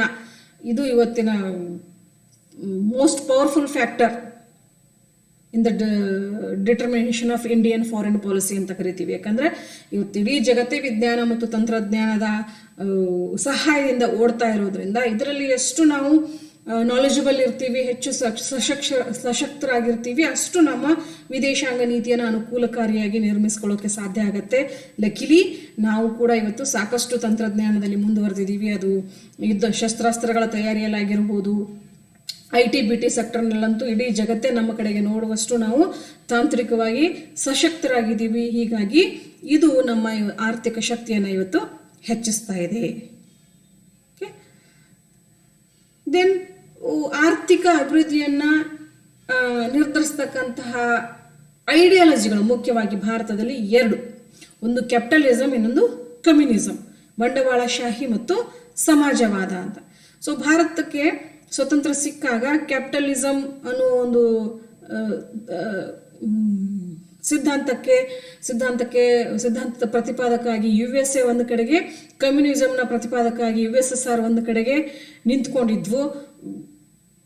ಭಾರತ ಅಲ್ಲಿ ಒಂದು ಉತ್ತಮವಾದಂಥ ನಿರ್ಧಾರವನ್ನು ಮಾಡ್ತು. ಎರಡೂ ಬಣಗಳಲ್ಲಿ ಒಂದು ಬಣಕ್ಕೆ ಯಾವುದೇ ಒಂದು ಬಣಕ್ಕೆ ಸೇರುವ ಬದಲಿಗೆ ಒಂದು ಬಣಕ್ಕೆ ಸೇರಿಬಿಟ್ರೆ ಸಂಪೂರ್ಣವಾಗಿ ಆ ಒಂದೇ ಬಣದ ತತ್ವವನ್ನು, ಐಡಿಯಾಲಜಿಯನ್ನು ಪಾಲಿಸಬೇಕಾಗತ್ತೆ ಅನ್ನೋ ಉದ್ದೇಶದಿಂದ ಎರಡಕ್ಕೂ ಸಮಾನ ದೂರದಲ್ಲಿ ಉಳಿತಕ್ಕಂತಹ ನಾನ್ ಅಲೈನ್ಮೆಂಟ್ ಅನ್ನೋ ಒಂದು ಪಾಲಿಸಿಯನ್ನು ಅನುಸರಿಸಿ ವಿದೇಶಾಂಗ ನೀತಿಯಲ್ಲಿ ಅಲಿಪ್ತ ನೀತಿ ಅನ್ನೋ ಒಂದು ಅತ್ಯಂತ ಪ್ರಮುಖ ನೀತಿಯನ್ನು ಅನುಸರಿಸುವುದರ ಮೂಲಕ ಈ ಎರಡೂ ಐಡಿಯಾಲಜಿಗಳಲ್ಲಿ ಕ್ಯಾಪಿಟಲಿಸಂ, ಕಮ್ಯುನಿಸಂ, ಬಂಡವಾಳಶಾಹಿತ್ವ, ಸಮಾಜವಾದಿ ಅಥವಾ ಸಮತಾವಾದಿ, ಇವೆರಡೂ ತತ್ವಗಳಲ್ಲಿರ್ತಕ್ಕಂತಹ ಮಿತಿಗಳನ್ನು ತಳ್ಳಿ ಹಾಕಿ ಇವೆರಡೂ ಐಡಿಯಾಲಜಿಗಳಲ್ಲಿರ್ತಕ್ಕಂತಹ ಉತ್ತಮ ಅಂಶಗಳನ್ನು ಒಳಗೊಂಡಂತಹ ಮಿಕ್ಸ್ಡ್ ಎಕಾನಮಿಯನ್ನು ಭಾರತ ಅಳವಡಿಸಿಕೊಳ್ತು. ಆ ಮೂಲಕ ಒಂದು ಕಡೆಗೆ ಏನು ಭಾರತದಲ್ಲಿ ಇದುವರೆಗೂ ಸಾಮಾಜಿಕವಾಗಿ, ಶೈಕ್ಷಣಿಕವಾಗಿ, ಧಾರ್ಮಿಕವಾಗಿ, ಜಾತಿ ಎಲ್ಲ ಸಾಮಾಜಿಕ ಸಮಸ್ಯೆಗಳಿಂದ ಹಿಂದುಳಿದಂತಹ ವರ್ಗಗಳಿಗೆ ಸರ್ಕಾರನೇ ಉಚಿತವಾದಂತಹ ಅಥವಾ ಕಡಿಮೆ ದರದಲ್ಲಿ ಮೂಲಭೂತ ಸೌಲಭ್ಯಗಳು, ಶಿಕ್ಷಣ, ಆರೋಗ್ಯ, ಸಾರಿಗೆ, ಸಂಪರ್ಕ ಇವೆಲ್ಲ ಸೌಲಭ್ಯಗಳನ್ನು ಒದಗಿಸುವ ಪ್ರಯತ್ನವನ್ನು ಒಂದು ಕಡೆಗೆ ಮಾಡಿದರೆ, ಇನ್ನೊಂದು ಕಡೆಗೆ ಕ್ಯಾಪಿಟಲಿಸಂ, ಖಾಸಗಿ ವ್ಯಕ್ತಿಗಳಿಗೂ ಕೂಡ ಉತ್ಪಾದನಾ ಕಾರ್ಯದಲ್ಲಿ ತೊಡಗೋದಕ್ಕೆ ಅವಕಾಶ ಕೊಡುವುದರ ಮೂಲಕ, ವಿಶೇಷವಾಗಿ 1991ರಲ್ಲಿ ಕ್ಯಾಪಿಟಲಿಸಂಗೆ ಭಾರತ LPG ಮೂಲಕ, ಲಿಬರಲೈಸೇಷನ್, ಪ್ರೈವೇಟೈಸೇಷನ್ ಆ್ಯಂಡ್ ಗ್ಲೋಬಲೈಸೇಷನ್ ಮೂಲಕ ಹೆಚ್ಚು ಹೆಚ್ಚು ಅವಕಾಶವನ್ನು ಕೊಡೋದರ ಮೂಲಕ ಒಂದು ಕಡೆಗೆ ಜನರಿಗೆ ಸಾಮಾಜಿಕ ನ್ಯಾಯ ಒದಗಿಸೋದು, ಇನ್ನೊಂದು ಕಡೆಗೆ ರಾಷ್ಟ್ರದ ಆರ್ಥಿಕ ಪ್ರಗತಿಯನ್ನು ಹೆಚ್ಚಿಸುವುದು, ಎರಡೂ ಪ್ರಯತ್ನವನ್ನು ಈ ಎರಡು ಸಿದ್ಧಾಂತಗಳ ಮೂಲಕ ಭಾರತ ಮಾಡ್ತಾ ಇದೆ. Then third factor is military factor, ಸೈನಿಕ ಶಕ್ತಿ. ಖಂಡಿತ. ಸೊ ಭಾರತ ಇವತ್ತು ಉತ್ತಮವಾದಂತಹ ಸೈನಿಕ ಶಕ್ತಿಯನ್ನು ಹೊಂದಿದೆ, ನೋ ಡೌಟ್ ಇನ್ ದಟ್. ಆದರೆ ಇದು ಭಾರತ ಹೊಂದಿರತಕ್ಕಂತಹ ಮಿಲಿಟರಿ ಸಾಮರ್ಥ್ಯ ನೇರವಾಗಿ ವಿದೇಶಾಂಗ ರಚನೆಯನ್ನು ನಿರ್ಧರಿಸ್ತಕ್ಕಂಥ ಅಂಶ ಆಗೋದಿಲ್ಲ. ಯಾಕೆಂದರೆ ನಾವು ಕೇವಲ ನಮಗೆ ಉತ್ತಮವಾದಂಥ ಮಿಲಿಟರಿ ಪವರ್ನ ಹೊಂದಿದ್ದೀವಿ ಅಂತ ಹೇಳಿ ಇದನ್ನು ಬೇರೆ ರಾಷ್ಟ್ರಗಳ ಮೇಲೆ ಅಥವಾ ಜಗತ್ತಿನ ಏನು ಪವರ್ಫುಲ್ ನೇಷನ್ಸ್ ಮೇಲೆ ನಾವು ಬಲಪ್ರಯೋಗದ ಮೂಲಕ, ಮಿಲಿಟರಿ ಸಾಮರ್ಥ್ಯದ ಮೂಲಕ ನಮ್ಮ ವಿದೇಶಾಂಗ ನೀತಿಯನ್ನು ಜಾರಿ ಮಾಡೋದಕ್ಕೆ ಸಾಧ್ಯ ಇಲ್ಲ ಖಂಡಿತವಾಗಿಯೂ. ಯಾಕಂದರೆ India is A developing country. So Bharat ಒಂದು ಇನ್ನೂ ಅಭಿವೃದ್ಧಿ ಹೊಂದುತ್ತಿರುವ ರಾಷ್ಟ್ರ ಆಗಿರೋದ್ರಿಂದ ಸಾಕಷ್ಟು ವಿಷಯಗಳಲ್ಲಿ ನಮಗೆ ಅಂತಾರಾಷ್ಟ್ರೀಯ ಸಂಬಂಧಗಳ ಉತ್ತಮ ಸಾಥ್ ಬೇಕಾಗತ್ತೆ. ಬಹಳ ವಿಷಯಗಳಲ್ಲಿ ನಾವಿನ್ನೂ ಬೇರೆ ರಾಷ್ಟ್ರಗಳ ಮೇಲೆ ಅವಲಂಬನೆ ಆಗಿದ್ದೀವಿ ನಮ್ಮ ಪ್ರಗತಿಗೋಸ್ಕರ. ಸೊ ಇಂಥ ಸಂದರ್ಭದಲ್ಲಿ ಈ ಮಿಲಿಟರಿಯನ್ನು ಒಂದು ಸಾಧನವಾಗಿ ಬಳಸಿ ನಮಗೆ ಬೇಕಾದಂತಹ ವಿದೇಶಾಂಗ ನೀತಿಯನ್ನು ರೂಪಿಸ್ಕೊಳ್ಳೋದಕ್ಕೆ ಆಗೋದಿಲ್ಲ. ಬಟ್ ಒಂದು ವಿಷಯ ಏನು ಅಂದರೆ, ನಾವು ಒಂದು ಪವರ್ಫುಲ್ ಮಿಲಿಟರಿ ಇನ್ಕ್ಲೂಡಿಂಗ್ ಏನು ನಾವು ನ್ಯೂಕ್ಲಿಯರ್ ಪವರ್ ಅಂತ ಕರಿತೀವಿ. ಇವತ್ತು ಭಾರತ ಜಗತ್ತಿನಲ್ಲಿ ಅಣ್ವಸ್ತ್ರ ಹೊಂದಿದಂಥ ರಾಷ್ಟ್ರಗಳ ಪಟ್ಟಿಯಲ್ಲಿ ಭಾರತ ಕೂಡ ಒಂದು. ಅದ್ರ ಮೂಲಕ ನಾವು ಏನು ರಾಜತಾಂತ್ರಿಕ ವಿಷಯಗಳಲ್ಲಿ, in the matter of diplomacy, ರಾಜತಾಂತ್ರಿಕ ವಿಷಯಗಳಲ್ಲಿ ನಾವು ಹೆಚ್ಚು ಅನುಕೂಲವನ್ನು ಪಡೆಯೋದಕ್ಕೆ ಸಾಧ್ಯ ಆಗಿದೆ. ಏನು ವಿದೇಶಾಂಗ ನೀತಿ ರಚನೆಯಲ್ಲಿ, ವಿದೇಶಾಂಗ ನೀತಿಯ ಅನುಷ್ಠಾನದಲ್ಲಿ ರಾಜತಾಂತ್ರಿಕ ವ್ಯವಹಾರಗಳು ಅಂತೇನು ಬರ್ತಾವೆ, ಅಂಥ ಸಂದರ್ಭದಲ್ಲಿ ನಾವು ನಮ್ಮ ಮಿಲಿಟರಿ ಸಾಮರ್ಥ್ಯವನ್ನು ಅಲ್ಲಿ ತೋರಿಸೋದ್ರ ಮೂಲಕ ಹೆಚ್ಚು ಅನುಕೂಲಕರವಾದಂತಹ ಸನ್ನಿವೇಶಗಳನ್ನು, ಒಪ್ಪಂದಗಳನ್ನು ಮಾಡ್ಕೊಳ್ಳೋಕ್ಕೆ ಈ ನಮ್ಮ ಮಿಲಿಟರಿ ಶಕ್ತಿ ಸಹಾಯ ಆಗಿದೆ ಅಂತ ಹೇಳ್ಕೊಳ್ಬೋದು. ಓಕೆ, ದೆನ್ ಡೊಮೆಸ್ಟಿಕ್ ಎನ್ವಿರಾನ್ಮೆಂಟ್, ಆಂತರಿಕ ರಾಷ್ಟ್ರದ ಒಂದು ಆಂತರಿಕ ಸ್ಥಿತಿಗತಿ, ಆಗುಹೋಗುಗಳು, ಯಾವ್ಯಾವ ಅಂಶಗಳು, ಯಾವ ಆಂತರಿಕ ಅಂಶಗಳು, ಆಂತರಿಕ ಆಡಳಿತಕ್ಕೆ ಸಂಬಂಧಪಟ್ಟಂಥ ಯಾವ್ಯಾವ ಅಂಶಗಳು ವಿದೇಶಾಂಗ ನೀತಿ ರಚನೆ ಮೇಲೆ ತಮ್ಮ ಪ್ರಭಾವ ಬೀರ್ತವೆ ಅಂದರೆ, ಎಲೈಟ್ ರೂಲಿಂಗ್ ಕ್ಲಾಸ್, ಆಡಳಿತ ಪಕ್ಷ, ದ ನೇಷನ್ ಬಿಲ್ಡಿಂಗ್ ಪ್ರೊಸೆಸ್, ರಾಷ್ಟ್ರದ ಒಂದೊಂದೇ ಹೇಳ್ತಾ ಬರೋದಾದ್ರೆ ರೂಲಿಂಗ್ ಕ್ಲಾಸ್, ಸೊ ಆಡಳಿತ ವರ್ಗ. ಯಾಕೆ ಆಡಳಿತ ವರ್ಗ ವಿದೇಶಾಂಗ ನೀತಿಯ ರಚನೆಯಲ್ಲಿ ನೇರವಾಗಿ ಭಾಗವಹಿಸ್ತಕ್ಕಂಥದ್ದು ಮತ್ತು ಅದರ ಒಂದು ತಲೆಯಲ್ಲಿ ಆಡಳಿತ ವರ್ಗದ ಒಂದು ವಿಷನ್ ಎಷ್ಟರ ಮಟ್ಟಿಗೆ ಇರುತ್ತೆ, ಅದರ ಒಂದು ದೃಷ್ಟಿಕೋನ ಯಾವ ರೀತಿ ಇರುತ್ತೆ, ಅದರ ಮೇಲೆ ವಿದೇಶಾಂಗ ನೀತಿ ರಚನೆ ಆಗುತ್ತೆ. ಭಾರತದಲ್ಲಿ ನೆಹರು ಆರಂಭದಲ್ಲಿ ತಂದಂತಹ ಅಲಿಪ್ತ ನೀತಿಯಿಂದ ಹಿಡ್ಕೊಂಡು ಇವತ್ತು ಮೋದಿಯವರು ತಂದಂತಹ made in India concept, so ಇಲ್ಲಿವರೆಗೂ ಎಲ್ಲ ವಿದೇಶಾಂಗ ನೀತಿಗಳ ರಚನೆಯಲ್ಲಿ ಮತ್ತು ಜಾರಿಯಲ್ಲಿ ಆಡಳಿತ ವರ್ಗ ಅತಿ ಪ್ರಮುಖ ಪಾತ್ರವನ್ನು ವಹಿಸುತ್ತೆ. ಓಕೆ, ಸೊ ಹೀಗಾಗಿ ಅಲ್ಲಿ ಯಾವ ಆಡಳಿತ ಪಕ್ಷ ಇದೆ, ಆಡಳಿತ ವರ್ಗದ ಒಂದು ಇದು ಏನಿದೆ, ವಿಷನ್ ಏನಿದೆ ಅನ್ನೋದ್ರ ಮೇಲೆ ಫಾರಿನ್ ಪಾಲಿಸಿ ನಿರ್ಧಾರ ಆಗುತ್ತೆ. ದೆನ್ ನೇಷನ್ ಬಿಲ್ಡಿಂಗ್ ಪ್ರೊಸೆಸ್, ರಾಷ್ಟ್ರವನ್ನು ಕಟ್ಟತಕ್ಕಂತಹ ಕಾರ್ಯ. ಸೊ ಇದು ಭಾರತ ಹೆಣ್ಣನ್ನು ಹಡಗಿನಿಂದ ಬಾಯಿಗೆ ಹಪ್ಪಿಸುವ ರಾಷ್ಟ್ರ ಅಂತ ಹೇಳಿದೆ ನಾನು. ಅಲ್ಲಿಂದ ಹಿಡ್ಕೊಂಡು ಇವತ್ತು ಟಾಪ್ 10 ಎಕಾನಮೀಸ್ ಒಳಗೆ ಭಾರತ ಬಂದಿದೆ ಅಂದರೆ, ಸೊ ಈ ನಿರ್ಮಾಣ ಕಾರ್ಯದಲ್ಲಿ ನಾವು ಸಾಕಷ್ಟು ರಾಷ್ಟ್ರಗಳ ಸಹಾಯವನ್ನು ಪಡ್ಕೊಂಡಿದ್ದೀವಿ. ಅದು ತಾಂತ್ರಿಕ ಸಹಾಯ ಆಗಿರ್ಬೋದು, ಆರ್ಥಿಕ ಸಹಾಯ ಆಗಿರ್ಬೋದು. ಸೊ ಹೀಗಾಗಿ ನೇಷನ್ ಬಿಲ್ಡಿಂಗ್ ಪ್ರೊಸೆಸ್ಸು ಕೂಡ ವಿದೇಶಾಂಗ ನೀತಿಯ ನಿರ್ಧರಿಸುವಲ್ಲಿ ಪ್ರಮುಖ ಪಾತ್ರ ವಹಿಸುತ್ತೆ. ದೆನ್ ಪಾರ್ಟಿ ಸ್ಟ್ರಕ್ಚರ್, ಸೊ ಏನು ಪಕ್ಷದ ಪ್ರಣಾಳಿಕೆಗಳು ಅಂತ ಏನು ಕರಿತೀವಿ, ಅವು ಕೂಡ ವಿದೇಶಾಂಗ ನೀತಿ ರಚನೆ ಮೇಲೆ ಪ್ರಭಾವ ಬೀರುತ್ತೆ. ಯಾವ ಪಕ್ಷದ ಪ್ರಣಾಳಿಕೆ ಏನನ್ನು ಹೊಂದಿರುತ್ತೆ, ಯಾವ ಐಡಿಯಾಲಜಿಗಳನ್ನು ಹೊಂದಿರುತ್ತೆ, ಅದರ ಪ್ರಕಾರ ವಿದೇಶಾಂಗ ನೀತಿ ನಿರ್ಧಾರ ಆಗತ್ತೆ. ದೆನ್ ಪ್ರೆಷರ್ ಗ್ರೂಪ್ಸ್, ಒತ್ತಡದ ಗುಂಪುಗಳು ಕೂಡ ಇವತ್ತು ಪಬ್ಲಿಕ್ ಒಪಿನಿಯನ್ ರೂಪದಲ್ಲಿ ಸಾರ್ವಜನಿಕ ಅಭಿಪ್ರಾಯವನ್ನು ಒಂದು ಕಡೆಗೆ, ಇನ್ನೊಂದು ಕಡೆಗೆ ಒತ್ತಡವನ್ನು ತರೋದರ ಮೂಲಕ ಒತ್ತಡ ಗುಂಪುಗಳು ಕೂಡ ವಿದೇಶಾಂಗ ನೀತಿ ರಚನೆಯಲ್ಲಿ ಪ್ರಮುಖ ಪಾತ್ರವನ್ನು ವಹಿಸ್ತವೆ. ಓಕೆ, ಸೊ ಇಲ್ಲಿ ಒಂದು ಉದಾಹರಣೆಯನ್ನು ಕೊಡೋದಾದ್ರೆ ಯಾವ ರೀತಿ ಒತ್ತಡ ಗುಂಪುಗಳು ಪ್ರಭಾವವನ್ನು ಬೀರ್ತವೆ ಅನ್ನೋದಾದ್ರೆ, ಸೊ ಏನು ರಾಷ್ಟ್ರದ ಆರ್ಥಿಕ ಅಭಿವೃದ್ಧಿಯಲ್ಲಿ ನಾವು ಮಿಕ್ಸ್ಡ್ ಎಕಾನಮಿಯನ್ನು ಅಳವಡಿಸಿಕೊಂಡಿದ್ರು ಕೂಡ 1991ರವರೆಗೆ ಬಹಳ ಖಾಸಗೀಕರಣಕ್ಕೆ, ಖಾಸಗಿ ಅಸ್ತಿತ್ವಕ್ಕೆ ಅವಕಾಶಗಳು ಕಡಿಮೆ ಇದ್ವು, ತುಂಬಾ ಕಡಿಮೆ ಇದ್ವು. ಪ್ರತಿಯೊಂದು ಕೂಡ ಹೆಚ್ಚಾಗಿ ಸರ್ಕಾರದ ಮಾಲೀಕತ್ವ, ಸರ್ಕಾರದ ಹಿಡಿತ. ಅಟ್ಲೀಸ್ಟ್ ಒಂದು ಖಾಸಗಿ ವ್ಯಕ್ತಿ ಕಾರ್ಖಾನೆಗಳನ್ನು ತೆಗಿಬೇಕಾದ್ರೆ ಅದಕ್ಕೆ ಗೌರ್ಮೆಂಟ್ ಲೈಸೆನ್ಸ್, ಈ ಥರದ ರೂಲ್ಸ್ಗಳು ಜಾಸ್ತಿ ಇದ್ವು. ಸೊ ಅಂತಹ ಬಿಗಿಯಾದಂತಹ ನಿಯಮಗಳನ್ನು ತೆಗೆಯೋದಕ್ಕೆ ಸಾಕಷ್ಟು ಪ್ರೆಷರ್ ಗ್ರೂಪ್ಸ್ಗಳು, ಈಗ FICCI, CII ಈ ತರಹದ ಸಾಕಷ್ಟು ಒತ್ತಡ ಗುಂಪುಗಳು ಕೆಲಸ ಮಾಡಿ 1991ರಲ್ಲಿ ಭಾರತ LPG ತತ್ವವನ್ನು ಜಾರಿಗೆ ತರುವಲ್ಲಿ ತಮ್ಮ ಪರಿಣಾಮವನ್ನು ಬೀರಿದು. ಸೊ ಇವುಗಳ ಒತ್ತಡದಿಂದನೇ ಇಂಡಿಯಾ ಬಿಕೇಮ್ ಲಿಬರಲಿಸ್ಟ್, ಗ್ಲೋಬಲಿಸ್ಟ್ ಎಂದು ಏನು ಪ್ರೈವೇಟೈಸೇಷನ್ಗೆ ಹೆಚ್ಚು ಪ್ರಾಮುಖ್ಯತೆಯನ್ನು ಕೊಡ್ತು. ಅದೇ ರೀತಿ ಕೆಲವು NGOಗಳು, ಕೆಲವು MNC ಕಂಪನಿಗಳು, ಸೊ ಇವೆಲ್ಲ ವಿದೇಶಾಂಗ ನೀತಿ ರಚನೆಯ ಮೇಲೆ ತಮ್ಮ ಒತ್ತಡವನ್ನು ಬೀರ್ತವೆ. ಇವುಗಳಿಗೆ ನಾವು ಒತ್ತಡ ಗುಂಪುಗಳು ಅಂತ ಕರಿತೀವಿ. ಹಾಗೆ ಪಬ್ಲಿಕ್ ಒಪಿನಿಯನ್. ಸೊ ಇವತ್ತು ನಾವೆಲ್ಲ ಏನು ವಿಶೇಷವಾಗಿ ಭಾರತ ಪ್ರಜಾಪ್ರಭುತ್ವ ರಾಷ್ಟ್ರ ಆಗಿರೋದ್ರಿಂದ, ಜೊತೆಗೆ ಇತ್ತೀಚೆಗೆ ಈ ಸೋಷಿಯಲ್ ಮೀಡಿಯಾಗಳು, ನಾವೇನು ಸಮೂಹ ಮಾಧ್ಯಮಗಳು ಅಂತ ಏನು ಕರಿತೀವಿ, ಸಂಪರ್ಕ ಸಾಧನಗಳಲ್ಲಿ ಆದಂಥ ಕ್ರಾಂತಿಯಿಂದ ಸಾರ್ವಜನಿಕರು ನೇರವಾಗಿ, ಮುಕ್ತವಾಗಿ ತಮ್ಮ ಒಂದು ಅಭಿಪ್ರಾಯವನ್ನು ವ್ಯಕ್ತಪಡಿಸುವಲ್ಲಿ ಹೆಚ್ಚು ಪಾತ್ರವನ್ನು ವಹಿಸ್ತಿದ್ದಾರೆ. ಹೀಗಾಗಿ ವಿದೇಶಾಂಗ ನೀತಿ ರಚನೆಯಲ್ಲಿ ಆಡಳಿತ ವರ್ಗ ಸಾರ್ವಜನಿಕ ಅಭಿಪ್ರಾಯವನ್ನು ಪರಿಗಣಿಸಬೇಕಾಗತ್ತೆ. ಸೊ ಹೀಗಾಗಿ ಇದು ಕೂಡ ಅತಿ ಪ್ರಮುಖ ಡಿಟರ್ಮಿನೆಂಟ್ ಆಗಿ ಕಾರ್ಯವನ್ನು ನಿರ್ವಹಿಸ್ತಾ ಇದೆ. Then next factor is national character ಅಂತ ಕರಿತೀವಿ. ರಾಷ್ಟ್ರದ ಒಂದು ಸ್ವರೂಪ, ಏನು ಲಕ್ಷಣ ಅಂತ ಕರಿತೀವಿ, ರಾಷ್ಟ್ರೀಯತೆ ಅಂತ ಏನು ಕರಿತೀವಿ. ಸೊ ಇದರಲ್ಲಿ ನ್ಯಾಷನಲ್ ಕ್ಯಾರೆಕ್ಟರ್, ಒಂದು ರಾಷ್ಟ್ರದ ಸ್ವರೂಪ, ಗುಣಲಕ್ಷಣ ಅಂತ ಕರಿತೀವಿ. ಸೊ ಅದರಲ್ಲಿ ಏನೇನು ಬರ್ತವೆ ಅಂದರೆ, ಅದರ ಒಂದು ಧಾರ್ಮಿಕ ನಂಬಿಕೆಗಳು, ಅದರ ಒಂದು ನೀತಿ ನಿಯಮಗಳು, ಯಾವುದು ಒಳ್ಳೆಯದು ಯಾವುದು ಕೆಟ್ಟದ್ದು, ದೆನ್ ಸಾಮಾಜಿಕ ಸಾಮರಸ್ಯ ಅಂತ ಕರಿತೀವಿ, ಸೋಷಿಯಲ್ ಹಾರ್ಮನಿ, ದೆನ್ ಅದರ ಯೂನಿಫಿಕೇಶನ್, ಐಕ್ಯತೆ. ಸೊ ಈ ಎಲ್ಲ ಅಂಶಗಳು ಕೂಡ ವಿದೇಶಾಂಗ ನೀತಿಯ ಮೇಲೆ ಪ್ರಭಾವವನ್ನು ಬೀರ್ತವೆ. ಸೊ ಒಂದು ರಾಷ್ಟ್ರದಲ್ಲಿ, ವಿಶೇಷವಾಗಿ ಭಾರತದಲ್ಲಿ, ಸೊ ಏನು ನಮ್ಮದು ಸೋಷಿಯಲ್ ಹಾರ್ಮನಿ, ಸಾಕಷ್ಟು ಸಾಂಸ್ಕೃತಿಕ ವೈವಿಧ್ಯತೆಯನ್ನು ಹೊಂದಿದಂತಹ ರಾಷ್ಟ್ರ ಭಾರತ. ಕಾಶ್ಮೀರದಿಂದ ಕನ್ಯಾಕುಮಾರಿವರೆಗೂ 106 ತರಹದ ಸಂಸ್ಕೃತಿ ಕಂಡು ಬರುತ್ತೆ. ಅದು ಆಹಾರದಲ್ಲಿರ್ಬೋದು, ಆಹಾರ ಪದ್ಧತಿ, ವೇಷಭೂಷಣ, ಅದರ ಜಾನಪದ ಕಲೆ, ಸಾಹಿತ್ಯ, ಸಂಗೀತ, ಭಾಷೆ, ಕಲೆ, ವಾಸ್ತುಶಿಲ್ಪ, ಎಲ್ಲ ವಿಷಯಗಳಲ್ಲಿ, ಉಡುಗೆ ತೊಡುಗೆ, ಎಲ್ಲ ವಿಷಯಗಳಲ್ಲಿ ಸಾಕಷ್ಟು ವೈವಿಧ್ಯತೆ ಭಾರತದಲ್ಲಿ ಕಂಡು ಬಂದರೂ ಸಹ ಅದು ವೈವಿಧ್ಯತೆಯಲ್ಲಿ ಏಕತೆಯನ್ನು ಹೊಂದಿರುವುದರಿಂದ ಭಾರತ ಇವತ್ತು ಉತ್ತಮವಾದಂಥ ವಿದೇಶಾಂಗ ನೀತಿಯನ್ನು ಅನುಸರಿಸೋದ್ರಲ್ಲಿ ಸಕ್ಸಸ್ ಆಗಿದೆ.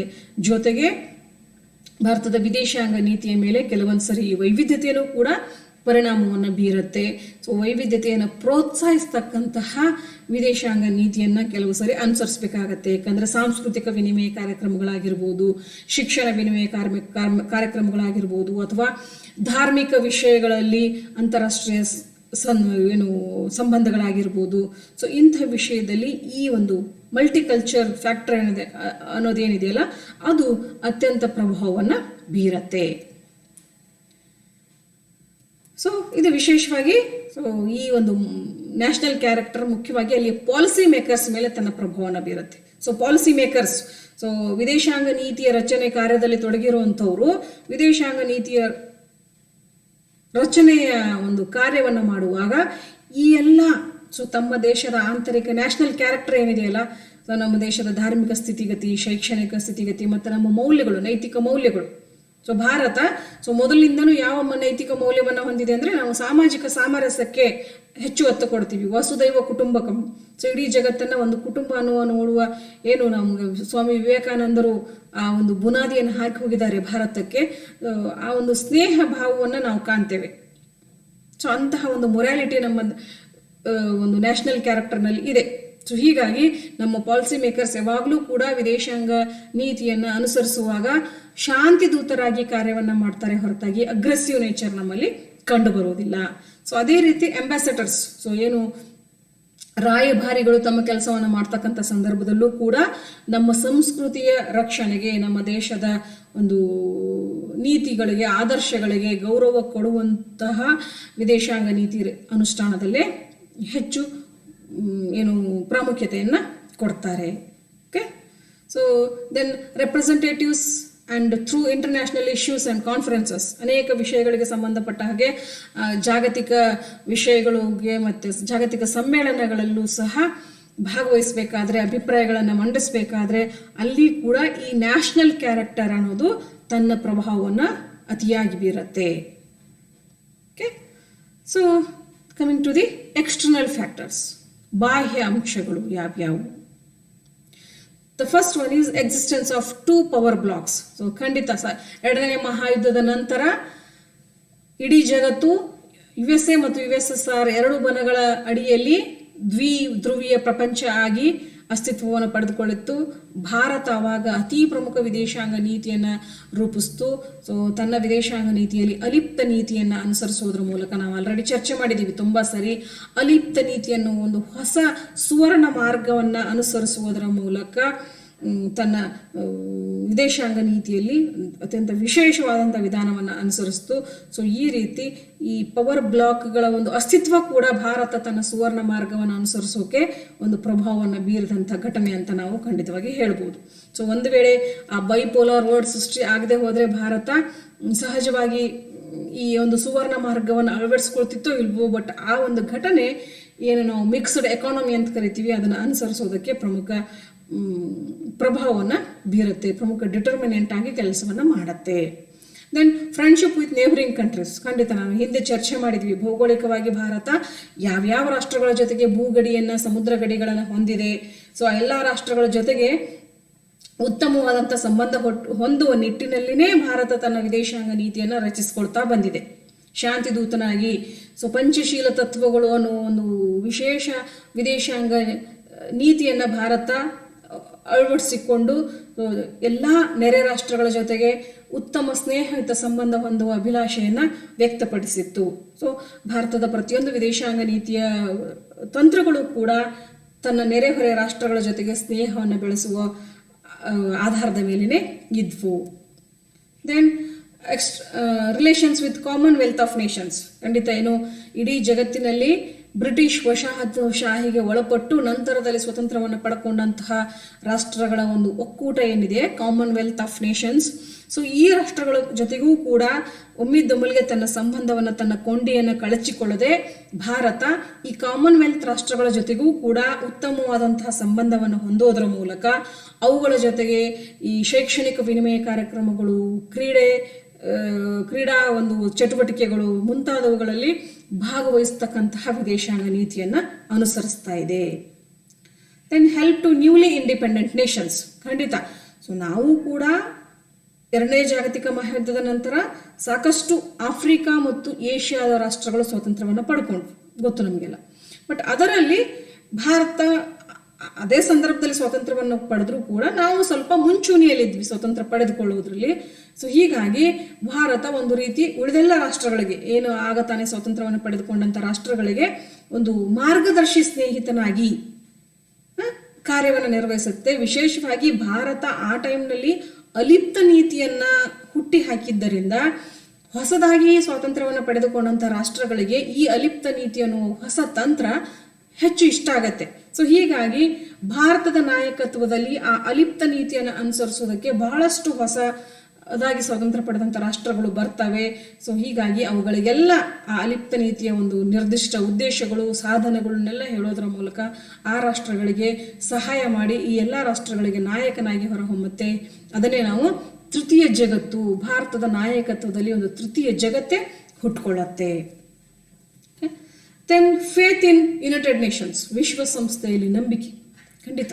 ಸೊ ಭಾರತ ವಿಶ್ವಸಂಸ್ಥೆಯ ಸದಸ್ಯತ್ವಕ್ಕೆ ಆರಂಭದಲ್ಲೇ ಸಹಿ ಹಾಕೋದ್ರ ಮೂಲಕ ಅದರ ಸದಸ್ಯತ್ವವನ್ನು ಪಡೆದು ಅದರ ಒಂದು ನಂಬಿಕೆ, ಅದರ ತತ್ವಗಳಲ್ಲಿ, ಉದ್ದೇಶಗಳಲ್ಲಿ ನಂಬಿಕೆಯನ್ನು ಇಡೋದಷ್ಟೇ ಅಲ್ಲ, ಆ ತತ್ವಗಳನ್ನು, ಉದ್ದೇಶಗಳನ್ನು ತನ್ನ ಆಂತರಿಕ ಆಡಳಿತದಲ್ಲಾಗಿರ್ಬೋದು, ವಿದೇಶಾಂಗ ನೀತಿಯಲ್ಲಾಗಿರ್ಬೋದು ಅನುಸರಿಸ್ತಾ ಬಂದಿದೆ. ಬೆಸ್ಟ್ ಎಕ್ಸಾಂಪಲ್ ಅಂದರೆ ಭಾರತ ಮತ್ತು ಪಾಕಿಸ್ತಾನಕ್ಕೆ ಮೊದಲನೇ ಯುದ್ಧ 1948ರಲ್ಲಿ ನಡೆದಾಗ ವಿಶ್ವಸಂಸ್ಥೆಯ ಆದೇಶದ ಮೇಲೆ ಭಾರತ ತನ್ನ ಸೈನ್ಯವನ್ನು ಕಾಶ್ಮೀರ ಪ್ರದೇಶದಿಂದ ಹಿಂತೆಗೆದುಕೊಳ್ಳುತ್ತೆ. ಬಟ್ ಪಾಕಿಸ್ತಾನ್ ವಿಶ್ವಸಂಸ್ಥೆಯ ಆದೇಶವನ್ನು ಪಾಲಿಸೋದಿಲ್ಲ, ತನ್ನ ಸೈನ್ಯವನ್ನು ಸಂಪೂರ್ಣವಾಗಿ ಹಿಂತೆಗೆದುಕೊಳ್ಳೋದಿಲ್ಲ. ಸೊ ಅದೇ ಆಗ ಹುಟ್ಟಿದಂಥ ಸಮಸ್ಯೆ POK ಅಂತ ಏನು ಕರಿತೀವಿ, ಪಾಕ್ ಆಕ್ಯುಪೈಡ್ ಕಾಶ್ಮೀರ್. ಸೊ ಯಾವ ಕಾಶ್ಮೀರ ಪ್ರದೇಶವನ್ನು ಬಿಟ್ಟು ಹೋಗದೆ ಅಲ್ಲೇ ತನ್ನ ಒಂದು ಅಸ್ತಿತ್ವವನ್ನು ಉಳಿಸ್ಕೊಳ್ತೋ ಪಾಕ್ ಸೈನ್ಯ, ಆ ಒಂದು ಪ್ರದೇಶ ಇನ್ನೂ ಕೂಡ ವಿವಾದದ ಕೇಂದ್ರ ಬಿಂದುವಾಗಿ ಹೊರಹೊಮ್ಮಿದೆ. ಸೊ ಒಟ್ಟಾರೆ ತನ್ನ ವಿದೇಶಾಂಗ ನೀತಿಯಲ್ಲಿ ವಿಶ್ವಸಂಸ್ಥೆಯ ಮೇಲಿನ ನಂಬಿಕೆಯಿಂದ ಅನೇಕ ನಿರ್ಧಾರಗಳನ್ನು ಭಾರತದ ವಿದೇಶಾಂಗ ನೀತಿ ತೆಗೆದುಕೊಂಡಿದೆ. Then disintegration of Soviet Union, end of the Cold War. 1991ರಲ್ಲಿ ಸೋವಿಯತ್ ಯೂನಿಯನ್ನ USSRನ ವಿಘಟನೆ ಏನು ಸಂಭವಿಸ್ತು ಅದು ಭಾರತದ ವಿದೇಶಾಂಗ ನೀತಿಯ ಮೇಲೆ ಪ್ರಮುಖ ಪರಿಣಾಮವನ್ನು ಬೀರುತ್ತೆ. ಯಾಕಂದರೆ ಅಲ್ಲಿ ಎರಡೂ ಬಣಗಳ ನಡುವಿನ ಶೀತಲ ಸಮರ, USA ಮತ್ತು USSR ನಡುವಿನ ಶೀತಲ ಸಮರ ಮುಗಿದು ಹೋಯಿತು. ಮುಗಿದಂಥ ಸಂದರ್ಭದಲ್ಲಿ ಅದಕ್ಕಿಂತ ಮೊದಲು ನಾವೇನು 1991ರಲ್ಲಿ ಈ ಒಂದು ಶೀತಲ ಸಮರ ಅಂತ್ಯವಾಗೋಕ್ಕಿಂತ ಮುಂಚೆ ಎರಡು ಬಣಗಳು ಜಗತ್ತಿನ ಸುಪ್ರೀಂ ಪವರ್ಸ್ ಆಗಿ ಇದ್ವು. ಸೊ ಅದಕ್ಕಿಂತ ಮುಂಚೆ ಭಾರತ ಮತ್ತು ಪಾಕಿಸ್ತಾನದ ಮಧ್ಯೆ ಉಂಟಾದಂಥ ಕೆಲವು ಯುದ್ಧಗಳ ಸಂದರ್ಭಗಳಲ್ಲಿ ಅಮೆರಿಕ ಭಾರತಕ್ಕಿಂತ ಪಾಕ್ ಕಡೆಗೆ ಹೆಚ್ಚು ಒಲವನ್ನು ತೋರಿಸಿತ್ತು. ಕಾರಣ ಪಾಕ್ ಸೈನ್ಯಕ್ಕೆ ಅದು ಶಸ್ತ್ರಾಸ್ತ್ರಗಳನ್ನು ಪೂರೈಸ್ತಿತ್ತು. ಓಕೆ, ಸೊ ಜೊತೆಗೆ ಆ ಒಂದು ಸಮಸ್ಯೆಯನ್ನು ಬಗೆಹರಿಸೋದಕ್ಕೆ ತಾಷ್ಕೆಂಟ ಒಪ್ಪಂದದ ಮೂಲಕ, ಭಾರತ ಮತ್ತು ಪಾಕ್ ನಡುವಿನ ಸಮಸ್ಯೆಯನ್ನು ಬಗೆಹರಿಸೋದಕ್ಕೆ ತಾಷ್ಕೆಂಟ ಒಪ್ಪಂದದ ಮೂಲಕ ರಷ್ಯಾ ಒಂದು ಮಧ್ಯಸ್ಥಿಕೆಯನ್ನು ವಹಿಸಿ ಆ ಸಮಸ್ಯೆ ಬಗೆಹರಿಸೋದಕ್ಕೆ ಪ್ರಯತ್ನವನ್ನು ಮಾಡಿದ್ರಿಂದ ರಷ್ಯಾ ಜೊತೆಗೆ ಭಾರತ ಅತ್ಯಂತ ಸ್ನೇಹ ಸಂಬಂಧವನ್ನು ಹೊಂದಿತ್ತು. ಆದರೆ ಒಂದೇ ಸಾರಿ 1991ರಲ್ಲಿ ಈ ಸೋವಿಯತ್ ಯೂನಿಯನ್ ವಿಘಟನೆ ಆಗಿದ್ದರಿಂದ ಸೋವಿಯತ್ ಯೂನಿಯನ್ ತನ್ನ ಶಕ್ತಿವನವಾಗಿ ಮುಂದುವರಿಯಲಿಲ್ಲ. ಸೊ ಅದು ದುರ್ಬಲವಾಗಿ ಹೋಯಿತು. ಸೊ ಹೀಗಾಗಿ ಈಗ USA, ಅಮೇರಿಕ ಇಡೀ ಜಗತ್ತಿನ ಯೂನಿಪೋಲಾರ್ ಆಗಿ, ಅಂದರೆ ಒಂದೇ ಪ್ರಮುಖ ಶಕ್ತಿಯಾಗಿ ಜಗತ್ತಿನ ದೊಡ್ಡನ ಸ್ಥಾನವನ್ನು ಅಮೇರಿಕ ಪಡ್ಕೊಳ್ಳುತ್ತೆ. ಸೊ ಇಂಥ ಸಂದರ್ಭದಲ್ಲಿ ಭಾರತ ಅಮೇರಿಕದ ವಿಶ್ವಾಸವನ್ನು ಪಡೆದುಕೊಳ್ತಕ್ಕಂತಹ ವಿದೇಶಾಂಗ ನೀತಿಯನ್ನು ರಚಿಸುವ ಅನಿವಾರ್ಯತೆ ಉಂಟಾಗತ್ತೆ. ಸೊ ಈ ರೀತಿ ಸೋವಿಯತ್ ಯೂನಿಯನ್ನ ವಿಘಟನೆ ಮತ್ತು ಶೀತಲ ಸಮರದ ಅಂತ್ಯ ಕೂಡ ಭಾರತದ ವಿದೇಶಾಂಗ ನೀತಿಯನ್ನು ನಿರ್ಧರಿಸ್ತಕ್ಕಂಥ ಅಂಶವಾಗಿ ಕಾರ್ಯ ಮಾಡುತ್ತೆ. Then strengthening of Afro-Asian unity.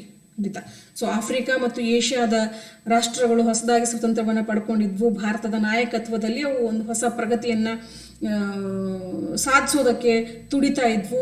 So ಹೀಗಾಗಿ ಈ ರಾಷ್ಟ್ರಗಳ ಒಂದು ಆರ್ಥಿಕ, ಶೈಕ್ಷಣಿಕ, ಸಾಮಾಜಿಕ ಎಲ್ಲ ತೆರನಾದಂಥ ಪ್ರಗತಿಗೆ ಭಾರತ ಈ ಯೂನಿಟಿಯಾಗಿ, ಒಂದು ಐಕ್ಯತೆಯಿಂದ ಈ ಎಲ್ಲ ರಾಷ್ಟ್ರಗಳ ಒಂದು ಅಭಿವೃದ್ಧಿಗಾಗಿ ಅನುಕೂಲಕರವಾಗ್ತಕ್ಕಂತಹ ವಿದೇಶಾಂಗ ನೀತಿಯನ್ನು ಭಾರತ ಅನುಸರಿಸ್ತು. ಸೊ ಆ ನಿಟ್ಟಿನಲ್ಲಿ ಈ ಎಲ್ಲ ರಾಷ್ಟ್ರಗಳ ಜೊತೆಗೆ ಅನೇಕ ಮೈತ್ರಿಕೂಟಗಳನ್ನು, ದ್ವಿಪಕ್ಷೀಯ ಒಪ್ಪಂದಗಳನ್ನು, ಬಹುಪಕ್ಷೀಯ ಒಪ್ಪಂದಗಳನ್ನು ಮಾಡಿಕೊಳ್ತು. Then India as emerging power. ಖಂಡಿತ ಭಾರತ ಒಂದು ಉದಯೋನ್ಮುಖ ಶಕ್ತಿಯಾಗಿ ಹೊರಹೊಮ್ಮಿದೆ. ಇವತ್ತು ಒಂದೇ ದಿನ ಅಲ್ಲ ಅದು ಹೊರಹೊಮ್ಮಿದ್ದು. ಸ್ವತಂತ್ರ ಪಡೆದಾಗಿನಿಂದ ಇಲ್ಲಿವರೆಗೂ ಇಂಡಿಯಾ ತನ್ನ ಉದಯೋನ್ಮುಖ ಶಕ್ತಿಯ ಹೆಚ್ಚಿಸ್ಕೊಳ್ಳೋದಕ್ಕೆ, ಉದಯೋನ್ಮುಖ ಶಕ್ತಿಯಾಗಿ ಬೆಳೆಯೋದಕ್ಕೆ ಸಾಕಷ್ಟು ಪ್ರಯತ್ನಗಳನ್ನು ಮಾಡುತ್ತೆ. ಅದು ತಂತ್ರಜ್ಞಾನದ ಒಂದು ಪ್ರಗತಿಯಲ್ಲಿರ್ಬೋದು, ಮೂಲಭೂತ ಸೌಲಭ್ಯಗಳನ್ನು ನಿರ್ಮಿಸಿಕೊಳ್ಳೋದ್ರಲ್ಲಿರ್ಬೋದು. ಸೊ ಈ ಎಲ್ಲ ವಿಷಯದಲ್ಲಿ ಪವರ್ಫುಲ್ ರಾಷ್ಟ್ರ ಆಗಿ ಹೊರಹೊಮ್ಮೋದಕ್ಕೆ ಬೇರೆಲ್ಲ ರಾಷ್ಟ್ರಗಳ ಜೊತೆಗೆ ತನಗೆ ಬೇಕಾದಂತಹ ಏನು ತಾಂತ್ರಿಕ ಸಹಾಯ ಆಗಿರ್ಬೋದು, ಯಂತ್ರೋಪಕರಣಗಳ ಒಂದು ಆಮದು ಆಗಿರ್ಬೋದು, ಆ ತರಹದ ಒಂದು ಸಾಕಷ್ಟು ಸಹಾಯ ಪಡಿತಕ್ಕಂತಹ ವಿದೇಶಾಂಗ ನೀತಿಯನ್ನು ಅನುಸರಿಸಿದೆ. ಜೊತೆಗೆ ಇವತ್ತು ಉದಯೋನ್ಮುಖ ಶಕ್ತಿ ಆಗಿದ್ದರಿಂದ ಬರೀ ನಾವು ಪಡೆದುಕೊಳ್ಳೋದು ಅಷ್ಟೇ ಅಲ್ಲ, ಬೇರೆಯವರಿಗೆ ಉದಾಹರಣೆಗೆ IT ಮತ್ತು BLT ಸೆಕ್ಟರ್ನಲ್ಲಿ ಬೇರೆ ರಾಷ್ಟ್ರಗಳಿಗೆ ನಾವು ಉತ್ಪನ್ನಗಳನ್ನು ಉತ್ಪಾದಿಸಿ ಕೊಡುವಲ್ಲಿ, ಸೇವೆಯ ಒಂದು ತರಬೇತಿಯನ್ನು ಕೊಡುವಲ್ಲಿ ಕೂಡ ಅದಕ್ಕೆ ತಕ್ಕನಾದಂತಹ ವಿದೇಶಾಂಗ ನೀತಿಯನ್ನು ಇವತ್ತು ರೂಪಿಸ್ಕೊಳ್ತಿದ್ದೀವಿ.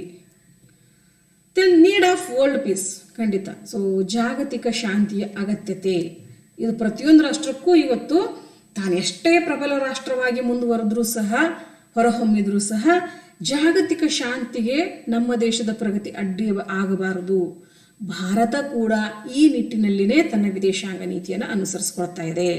ನಾವಿವತ್ತು ಪರಮಾಣು ಶಸ್ತ್ರಾಸ್ತ್ರಗಳನ್ನು ಹೊಂದಿದಂತಹ ರಾಷ್ಟ್ರಗಳ ಪಟ್ಟಿಯಲ್ಲಿದ್ದರೂ ಸಹ, ಇವತ್ತು ಸೂಪರ್ಸಾನಿಕ್ ಟೆಕ್ನಾಲಜಿ ಗೊತ್ತಿದ್ರೂ ಸಹ, ನಾವು ಎಷ್ಟೇ ಮಿಲಿಟರಿಯಲ್ಲಿ ಸಾಮರ್ಥ್ಯವನ್ನು ಹೊಂದಿದ್ರೂ ಸಹ ಜಾಗತಿಕ ಶಾಂತಿಗೆ ಅಡ್ಡಿಪಡಿಸೋ ತರಹ ನಮ್ಮ ವಿದೇಶಾಂಗ ನೀತಿ ಅಗ್ರೆಸಿವ್ ಆಗಿ ಇರಬಾರದು. ಸೊ ಭಾರತ ಈ ಅಂಶವನ್ನು ಗಮನದಲ್ಲಿಟ್ಟುಕೊಂಡು ತನ್ನ ವಿದೇಶಾಂಗ ನೀತಿಯನ್ನು ರಚಿಸಿಕೊಳ್ತಾ ಇದೆ. Then demand for restructuring United Nations. So ವಿಶ್ವಸಂಸ್ಥೆಯ ರಚನೆ ನಾವೆಲ್ಲ ನೆಕ್ಸ್ಟ್ ನಾವು ಹಿಂದಿನ ಒಂದು ಯೂನಿಟ್ಗಳಲ್ಲಿ ಇನ್ ಡೀಟೇಲ್ ಆಗಿ ಓದಿದ್ವಿ. ಸೊ ವಿಶ್ವಸಂಸ್ಥೆ ವಿಶೇಷವಾಗಿ ಭದ್ರತಾ ಸಮಿತಿಯಲ್ಲಿ ಏನು ಶಾಶ್ವತ ಸದಸ್ಯ ರಾಷ್ಟ್ರಗಳು ಮತ್ತು ಅಶಾಶ್ವತ ಅಂತ ಬರ್ತವೆ. ಇಲ್ಲಿ ಶಾಶ್ವತ ಸ್ಥಾನಗಳಲ್ಲಿ ಕೇವಲ 5 ರಾಷ್ಟ್ರಗಳಿಗೆ ಪ್ರಸ್ತುತ ಅಸ್ತಿತ್ವ ಇದೆ. ಸೊ ಭಾರತಕ್ಕೂ ಕೂಡ ಈ ಶಾಶ್ವತ ಸದಸ್ಯತ್ವ ಬೇಕು ಅನ್ನೋ ಒಂದು ಬೇಡಿಕೆಯನ್ನು ಇಡೋದ್ರ ಮೂಲಕ ಆ ನಿಟ್ಟಿನಲ್ಲಿ ಬೇರೆ ರಾಷ್ಟ್ರಗಳ ಸಹಾಯವನ್ನು, ಬೆಂಬಲವನ್ನು ಕೋರ್ತಕ್ಕಂತಹ ವಿದೇಶಾಂಗ ನೀತಿಯನ್ನು ಭಾರತ ಪ್ರಸ್ತುತ ಅನುಸರಿಸ್ತಾ ಇದೆ. ಸೊ ಈ ರೀತಿ ಸ್ವಾತಂತ್ರ್ಯ ಬಂದಾಗಿನಿಂದ ಹಿಡಿದು ಇವತ್ತು ಏನು ವಿಶ್ವಸಂಸ್ಥೆಯ ಪುನರ್ರಚನೆಯಲ್ಲಿ ಬೇಡಿಕೆ ಇಡುವಷ್ಟರ ಮಟ್ಟಿಗೆ ಎಲ್ಲ ಅಂಶಗಳು ಕೂಡ ಭಾರತದ ವಿದೇಶಾಂಗ ನೀತಿಯನ್ನು ನಿರ್ಧರಿಸುವಲ್ಲಿ ಪ್ರಮುಖ ಪಾತ್ರವನ್ನು ವಹಿಸಿದ್ದಾವೆ. ಓಕೆ, ಸೊ ಈ ಅಂಶಗಳಲ್ಲಿ ನಿರಂತರವಾದಂಥ ವಿಷಯಗಳು ಇಲ್ಲಿವರೆಗೂ ಇಷ್ಟು. ಸೊ ಮುಂದಿನ ದಿನಗಳಲ್ಲಿ ವಿಜ್ಞಾನ ತಂತ್ರಜ್ಞಾನದಲ್ಲಿ ಆದಂತಹ ಕ್ರಾಂತಿಯಿಂದ ಇನ್ನೂ ಸಾಕಷ್ಟು ಹೊಸ ಹೊಸ ವಿಷಯಗಳು ಭಾರತದ ವಿದೇಶಾಂಗ ನೀತಿಯನ್ನು ನಿರ್ಧರಿಸುವಲ್ಲಿ ಪ್ರಮುಖ ಪಾತ್ರವನ್ನು ವಹಿಸ್ಬೋದು. ಆಗ ನಾವು ಈ ಪಟ್ಟಿಗೆ ಆ ಎಲ್ಲ ಅಂಶಗಳನ್ನು ಕೂಡ ಸೇರಿಸಬೇಕಾಗತ್ತೆ. Because it's very sensitive subject, ತುಂಬ ಸೂಕ್ಷ್ಮ ವಿಷಯ. ಸೊ ಇವೆ ಅಂತ ಸ್ಪಷ್ಟವಾಗಿ ನಾವು ಲಿಸ್ಟ್ ಮಾಡೋದು, ಕೆಲವು ವಿಷಯಗಳನ್ನು ಬಿಡೋಕ್ಕೂ ಆಗೋದಿಲ್ಲ. ಬಹಳ ಅತಿ ಸೂಕ್ಷ್ಮ ವಿಷಯಗಳು ವಿದೇಶಾಂಗ ನೀತಿಯನ್ನು ನಿರ್ಧರಿಸುವಲ್ಲಿ ಪಾತ್ರವನ್ನು ವಹಿಸ್ತವೆ. ಬಟ್ ನಾವು ಇಷ್ಟು ವಿಷಯಗಳನ್ನ ಇವತ್ತು ಚರ್ಚೆ ಮಾಡಿದ್ವಿ. So thank you. ಸೊ ಈ ವಿಷಯಕ್ಕೆ ನೀವು you can refer these books students and these link also. Thank you so much for your patient listen.